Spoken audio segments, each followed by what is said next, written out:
आज हम 2083 विक्रमाब्द 5128 युगाब्द 1,96,08,53,127 सृष्टि संवत, इसी प्रकार से भारतीय परंपरा के अनेक जो हमारे कार्य इस संवत नव संवत्सर पर हुए उन सबको स्मरण करते हैं और सबको नमन करते हैं। जो आर्यावर्त सृष्टि संवत से लेकर अपनी वेद ज्ञान के द्वारा, उपनिषद के द्वारा, गीता के द्वारा, रामायण के द्वारा, स्मृतियों के द्वारा, भारतीय दर्शन के द्वारा पूरे विश्व का मार्गदर्शन करता चला आ रहा था।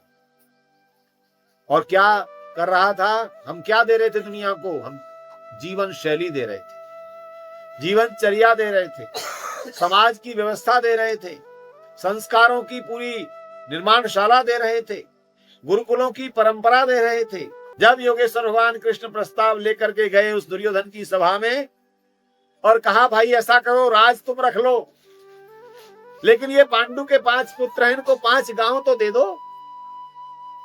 5 गांव मांगे थे केवल। दुर्योधन अहंकार से भरा हुआ, अपनी शस्त्र विद्या पर अभिमान भरा हुआ, अपनी मित्र मंडली पर अभिमान भरा हुआ, जिसकी सभा में वेद विरुद्ध आचरण होता था, वो क्या कह उठता है, सुई जितनी नोक जमीन पर टिकती हो उतना भी बिना युद्ध के देने वाला वो काल हमारे पतन का काल बना।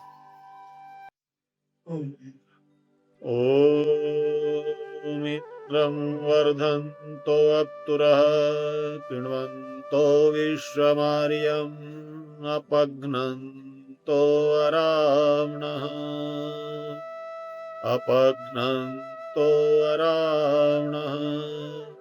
ओम शांति शांति शांति। आज हम 2083 विक्रमाब्द 5128 युगाब्द 1,96,08,53,127 सृष्टि संवत, इसी प्रकार से भारतीय परंपरा के अनेक जो हमारे कार्य इस संवत नव संवत्सर पर हुए उन सबको स्मरण करते हैं और सब नव संवत्सर को लेकर मैंने चर्चा इससे पहले के सत्र में कर दी थी। आज मैं इस नव संवत्सर को भारत के परिप्रेक्ष्य में बहुत आवश्यक और एक प्रेरणादायी बनाने का जो कार्य पिछली शताब्दी में हुआ उसकी चर्चा आपके बीच करूंगा।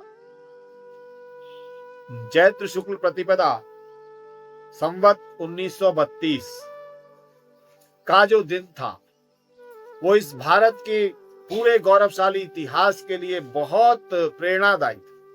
कारण जो आर्यावर्त सृष्टि संवत से लेकर अपनी वेद ज्ञान के द्वारा, उपनिषद के द्वारा, गीता के द्वारा, रामायण के द्वारा, स्मृतियों के द्वारा, भारतीय दर्शन के द्वारा पूरे विश्व का मार्गदर्शन करता चला आ रहा था।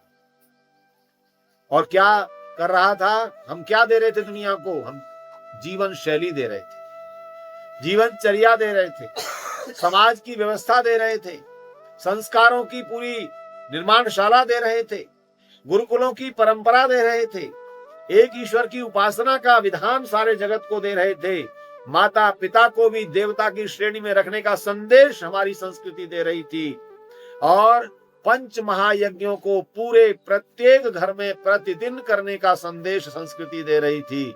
और उन पंच महायज्ञों में यदि कोई विशेष बात की जाए पंच महायज्ञों में, तो वो क्या थी? जो कुछ हमने इस जगत से लिया है उस लेने वाले के लिए धन्यवाद की परंपरा। सबसे पहला हमें जन्म मिला, हम जिस भी जन्म में आत्मा आती है तो उस जन्म को देने वाले मां और पिता, उन दोनों को सबसे पहले देवता के रूप में पूजने की संस्कृति कौन सी थी? अगर कोई दुनिया में उठा करके देखे, आज भावुक हो गए हमारे प्रधान जी डॉक्टर साहब, क्योंकि हम कभी माता पिता का ऋण चुका सकते नहीं, इनके तो एहसान है इतने गिना सकते नहीं। हमारी संस्कृति ने क्या दिया? मातृदेवो भव, पितृदेवो भव, आचार्य देवो भव। हमारी संस्कृति ने दिया मातृवान, पितृवान, आचार्यवान पुरुषो वेद। हमारी संस्कृति ने दिया एतद् देश प्रसूतस्य सकाशादग्र जन्मनः स्वम स्वम चरित्रम शिक्षेरन पृथिव्याम सर्वमानवा। अब मैं आपको बताना चाहता हूं ये सब था, पर हो क्या गया था? एक काल ऐसा आया, भाई भाई का शत्रु बन गया। किसके लिए? राजपाट की प्राप्ति करने के, राज्य की सत्ता को प्राप्त करने के लिए। और क्या कह उठा वो तामसिक अंधकारों से भरा हुआ दुर्योधन? सूच्यग्रम न दास्यामि बिना युद्धे न केशव। जब योगेश्वर भगवान कृष्ण प्रस्ताव लेकर के गए उस दुर्योधन की सभा में और कहा, भाई ऐसा करो, राज तुम रख लो, लेकिन ये पांडु के 5 पुत्र हैं, इनको 5 गांव तो दे दो। 5 गांव मांगे थे केवल। दुर्योधन अहंकार से भरा हुआ, अपनी शस्त्र विद्या पर अभिमान भरा हुआ, अपनी मित्र मंडली पर अभिमान भरा हुआ, जिसकी सभा में वेद विरुद्ध आचरण होता था, वो क्या कह उठता है? सुई जितनी नोक जमीन पर टिकती हो उतना भी बिना युद्ध के देने वाला नहीं। वो काल हमारे पतन का काल बना। वो काल हमारी संस्कृति का एक ऐसा काला अध्याय बना कि जिसके बाद विश्व गुरु भारत कैसी कैसी परिस्थितियों से गुजरा। 5000 वर्ष का अंधकार न केवल भारत के लिए अपितु पूरी मानवता के लिए एक ऐसा अध्याय बन गया कि जहां पर मानवता नहीं बच रही थी, जहां पर संस्कार नहीं थे, जहां पर परिवार नहीं थे, जहां पर समाज नहीं था। ऐसा काल, अंधकारमय काल। परिणाम क्या हुआ? जो आर्यावर्त विश्व गुरु था, उस आर्यावर्त पर पराधीन, पर अपराय राजाओं का शासन हुआ। और उन्होंने क्या क्या नहीं किया। मैं कहां ले जाना चाहता हूं? उस पूरे अंधकार में एक सूरज की किरण फूटी, और वो किरण क्या थी? वो किरण थी महर्षि दयानंद सरस्वती जी का आगमन। समाज में कुरीतियां थी, बहनों को सती के नाम पर जलाया जा रहा था।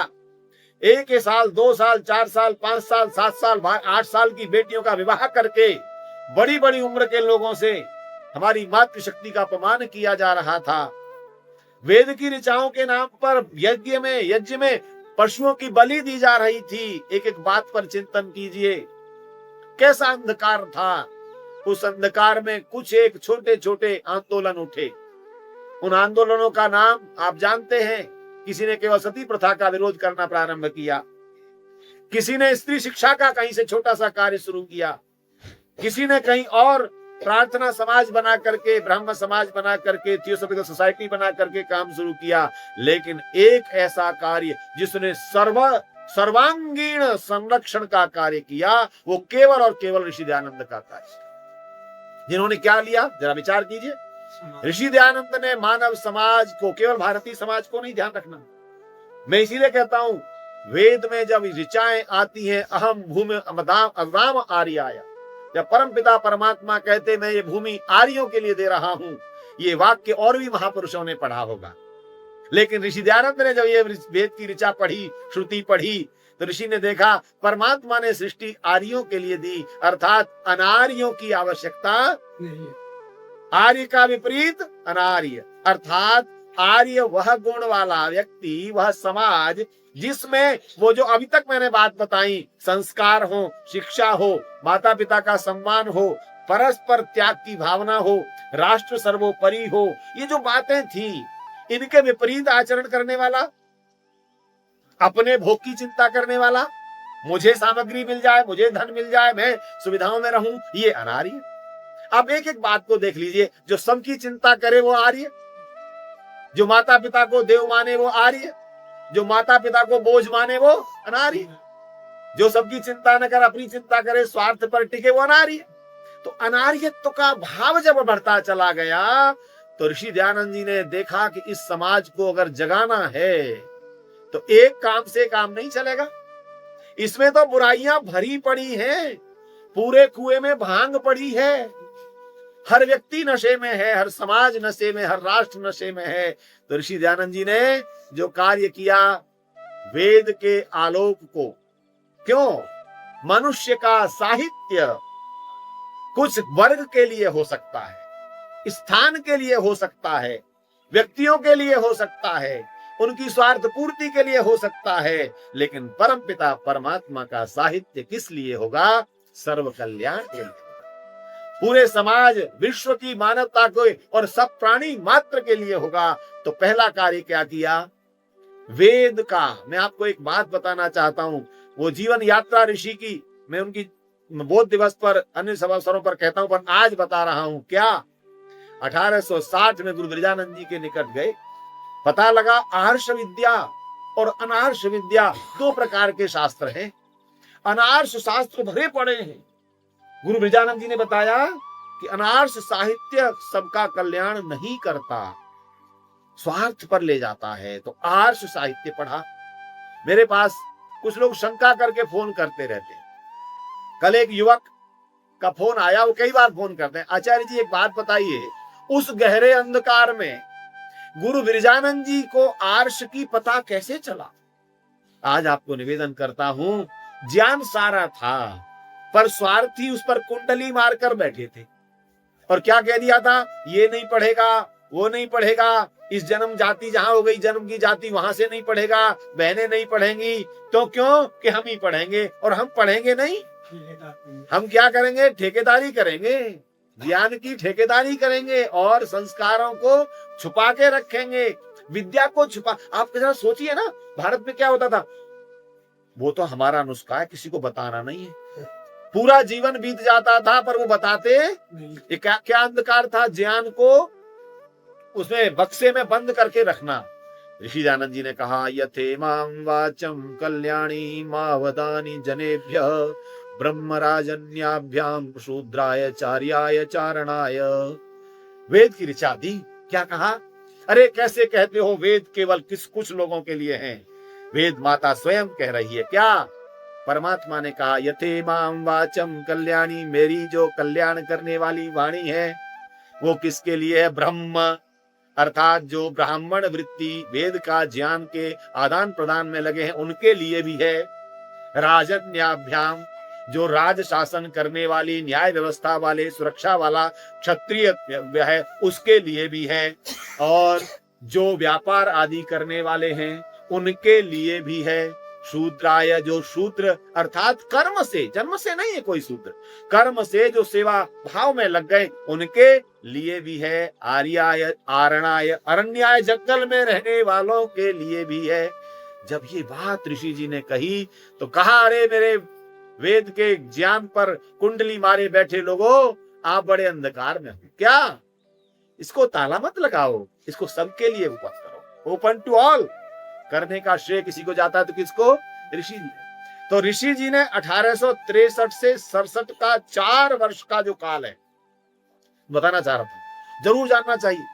1863 में गुरुजी कुटिया छोड़ी और 63 से 67 का जो 4 वर्ष का काल है ना, चारों वेदों की एक एक ऋचा पर शोध किया है ऋषि जी ने। जो बड़ा बात मैं बताना चाहता हूं, क्या वेद की ऋचाएं केवल पूजा पाठ के लिए नहीं, केवल यज्ञ के मंत्र बोलने के लिए नहीं, ऋषि जी ने 4 वर्ष तक वेद की एक एक ऋचा पर शोध किया।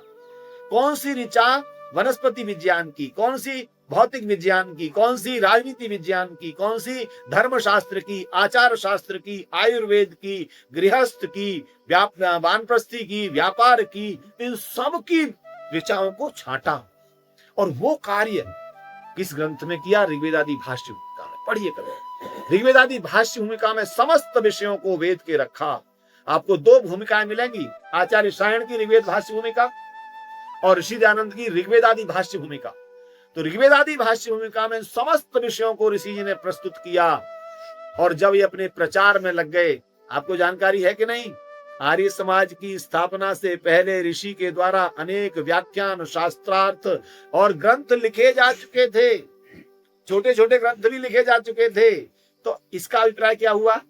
ऋषि का उद्देश्य अपनी कोई संस्था बनाना था ही नहीं। वो तो क्या था? जब उपदेश देते थे, एक बड़ी बात सबको जाननी चाहिए, जहां तक ये मेरी बात सुनेंगे लोग, क्या जाननी चाहिए?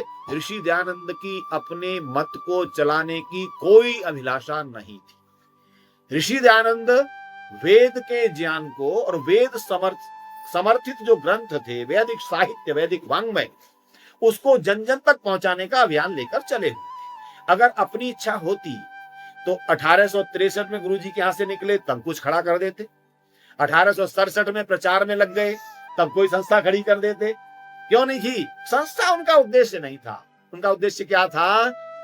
समस्त मानव समाज में वेद ज्ञान जाए। मैंने एक वाक्य बोला आपको, अहम भूमि अदाम आर्याय, दूसरा वाक्य बोल रहा हूं, कृण्वन्तो विश्वम आर्यम। वेद में आर्य बनाने की बात की तो ऋषि का व्यापक सोच हमको आज समझनी है। आर्य समाज की स्थापना के पीछे के उद्देश्य को यदि कोई जानना चाहता है तो उसको पढ़ना पड़ेगा ऋषि के जीवन को, ऋषि के ग्रंथों को, क्योंकि आर्य समाज की स्थापना का उद्देश्य लेकर ऋषि दयानंद नहीं निकले थे। ऋषि दयानंद निकले थे वेद के ज्ञान को जन जन तक पहुंचाने के लिए लेकर के। लेकिन कुछ भक्त जनों ने कहा, स्वामी जी आपका शरीर, क्योंकि जीवन है, सबका जाना होता है, आप चले जाएंगे, इन विचारों का प्रचार कौन करेगा? यहां पर जानना है हमको, इन विचारों का प्रचार कौन करेगा?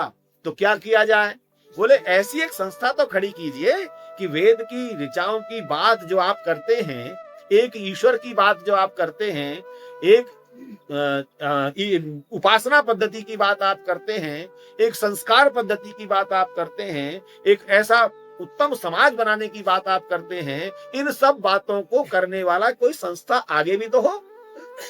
आपको जानकारी है, उसके लोगों के निवेदन पर जब बात आई तो ऋषि जी कुछ कह सकते थे, दयानंद समाज कह सकते थे, बिरजानंद समाज, चलो अपना नहीं देते, गुरु जी का नाम ले सकते थे, या कुछ और विचार पद्धति। आपको जानकारी है, सब समाजों ने ऋषि से संपर्क किया जो उस समय कार्य कर रहे थे आंदोलन समाज का, सुधार का। प्रार्थना समाज हो, ब्रह्म समाज हो, थियोसॉफिकल सोसाइटी हो, हमारे जो ज्योतिबा फुले जी कर रहे थे पुणे में, उन सावित्रीबाई फुले महिला शिक्षा की कार्य, इन सबने संपर्क किया ऋषि जी से, कहा कि आप हमारे अभियान में जुड़ जाइए। ऋषि जी जाते थे, विचार को जानते थे और तुरंत क्या कहते थे? नहीं, इसमें यह कमी है। क्या कमी है? कि कहीं ना कहीं वर्ग बना जा रहा है। वर्ग को नहीं मुझे बनाना, मुझे मानव मात्र के लिए बात करनी है। तो कौन सा शब्द आ सकता था? बताओ जरा। एक ही शब्द आ सकता था, जो परमपिता परमात्मा ने मनुष्य समाज को दो भागों में विभाजित करने का वेद में उपदेश दिया, या तो आर्य होगा या अनार्य, आर्य होगा या दस्यु होगा। तो क्या विचार आया ऋषि जी को जब कहा कि आप संस्था बनाइए? तो मैं कई बार कहा करता हूं, आर्य समाज की स्थापना संवत 1932 चैत्र शुक्ल प्रतिपदा को नहीं, अपितु सृष्टि के आदि में हुई। सृष्टि के आदि में परमपिता परमात्मा ने जब आर्य बनने का संदेश दिया, तो आर्य जिस समाज में होंगे वो क्या नाम होगा जी? बताओ जरा, बताओ ना। वेद कहता है आर्य बनो, आर्य बनो, आर्य बनो। आर्य जब समूह में होंगे तो क्या कहलाएगा? अरे बोल दो, आर्य समाज। तो आर्य समाज की स्थापना ऋषि दयानंद जी ने अगर व्यक्तिगत उद्देश्य की होती तो वो इस शब्द को न लेकर कोई और नाम ले सकते थे। ऋषि ने वेद का वो नाम लिया जो मानव की श्रेष्ठता का संदेश देता है, और उस आर्यों के समाज को बनाते हुए भी निरभिमानता की पराकाष्ठा, अपना कोई अभिमान नहीं, अपना कोई व्यक्तिगत नाम नहीं। आप मुंबई काकड़वाड़ी आर्य समाज में कभी जाएं, पहली सभासद सूची बनाई ऋषि जी ने लोगों के कहने पर। ध्यान देना, ये बात हर आर्य समाजी को और अन्य समाज के लोगों को भी जाननी चाहिए। उस सभासद सूची में स्थापना करने वाले महर्षि दयानंद, वेद का विचार का प्रचार करने वाले महर्षि दयानंद, तो कहाँ नाम शुरू होना चाहिए था जी? बताओ। शुरू में प्रारंभ होना चाहिए था। लेकिन जब आप वहां जाओगे तो 42वें नंबर पर ऋषि दयानंद का नाम है। कौन से नंबर पर? 42वें। अगर मैं संख्या गलती कर रहा हूं, 27 या 42 है, वहां पर जाकर ऋषि का नाम है पहले। और उन सब लोगों का, भाई आप कार्य करना, मेरा कोई इसमें अपना स्वार्थ नहीं है। तो बंधुओं माताओं, आर्य समाज मानव मात्र के कल्याण के लिए बना और वैदिक परंपरा के प्रचार के लिए बना, एक उपासना पद्धति को देने के लिए बना, समाज में वर्ण व्यवस्था जो कर्मानुसार थी उसको लागू करने के लिए बना, जो आश्रम व्यवस्था थी ब्रह्मचर्य गृहस्थ वानप्रस्थ संन्यास उसको स्थापित करने के लिए बना। और हर समाज को, कहीं का भी व्यक्ति हो, आर्य समाज के सिद्धांतों को यदि अपने साथ जोड़े तो वो हर अपने समाज का कल्याण कर सकता है। क्यों? पहला, ईश्वर की विशेषताएं, दूसरे ईश्वर के गुणों का वाचन, तीसरे नियम में वेद के ज्ञान की चर्चा, चौथे नियम में सत्य के ग्रहण करने सत्य के छोड़ने की चर्चा, पांचवें में प्रीतिपूर्वक धर्मानुसार बरतने की चर्चा, छठे में संसार के उपकार की चर्चा और आत्मिक उन्नति की चर्चा, सातवें में आप विचार करिए, हम वहां पर फिर एक एक विषय पर आप चलते चले जाइए, प्रीतिपूर्वक धर्मानुसार बढ़ते हैं और अविद्या का नाश और विद्या की वृद्धि करें, और प्रत्येक को अपनी उन्नति में संतुष्ट नहीं रहना, अपितु सबकी उन्नति में उन्नति समझना।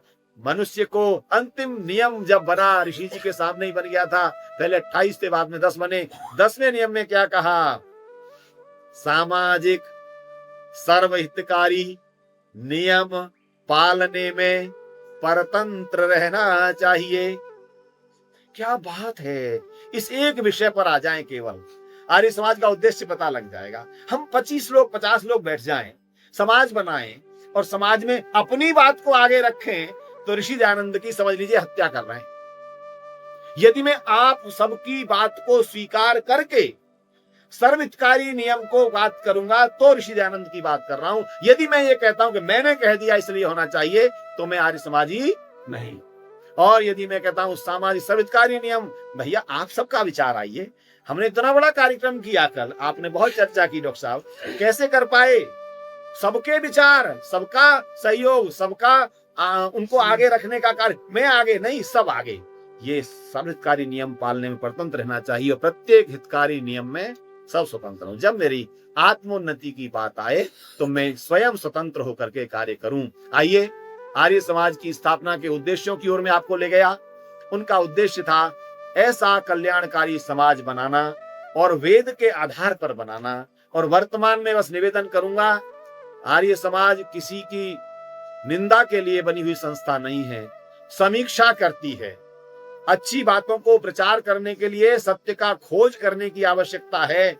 और हमारे समाज में जो दुर्गुण और बुराइयों के नाम पर खरपतवार हैं, उनको तो साफ करोगे तब अच्छे विचारों की फसल आगे बढ़ेगी। अच्छे विचारों की फसल के लिए खरपतवार हटाना जरूरी हो जाता है, इसलिए आर्य समाज समीक्षा करता है। आप एक ही ईश्वर को क्यों माने, जानना है तो आर्य समाज में आइए। एक उपासना पद्धति क्यों अपनाएं, जानना है तो आर्य समाज में आइए। हम सब एक कैसे हो सकते हैं, जानना है तो आर्य समाज में आइए। सनातन के सिद्धांतों को प्रचार मानव मात्र तक पहुंचाने का सूत्र किसी के पास है तो आर्य समाज के पास है। तो आइए, आर्य समाज स्थापना दिवस के अवसर पर हम प्राचीन ऋषियों को, जैसा ऋषि ने कहा, ध्यान देना, मैं केवल ऋषि दयानंद को स्मरण नहीं कर रहा, ब्रह्मा से लेकर ऋषि दयानंद पर्यंत ऋषियों को स्मरण कर रहा हूं। ब्रह्मा से लेकर आप सोच लीजिए जितने भी असंख्य ऋषि हमारे हुए हैं, सहस्रों ऋषि, उन्होंने जो विचार दिए हैं वो ऋषि दयानंद के विचार हैं, अपना कोई अलग से मत नहीं है। तो आर्य समाज इन सब शंकाओं को निर्मूल करता है कि हम कोई अलग हैं। सच्चे सनातनी बनने के लिए यदि कोई संस्था है तो वो आर्य समाज है, क्योंकि सच्चा सनातनी बनने का संदेश आर्य समाज देता है। आर्य समाज स्थापना दिवस के अवसर पर हम सब संकल्प लें, विचारों के प्रचार में कभी आलस्य नहीं करेंगे। आपस में मतभेद आ जाए पर मनभेद नहीं आने देंगे।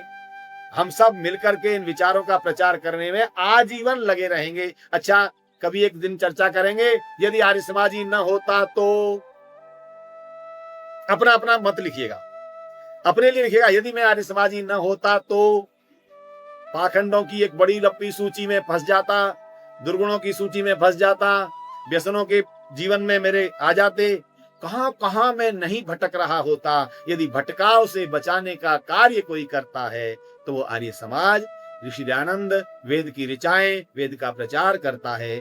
आप सबको नव संवत्सर एवं आर्य समाज स्थापना दिवस की बहुत बहुत शुभकामनाएं। और हम आर्य समाज को जाने, क्योंकि आर्य समाज सबको साथ लेकर चलने की संस्था बनेगी, तभी हम ऐसे कार्य कर पाएंगे। धन्यवाद। ओम शांति।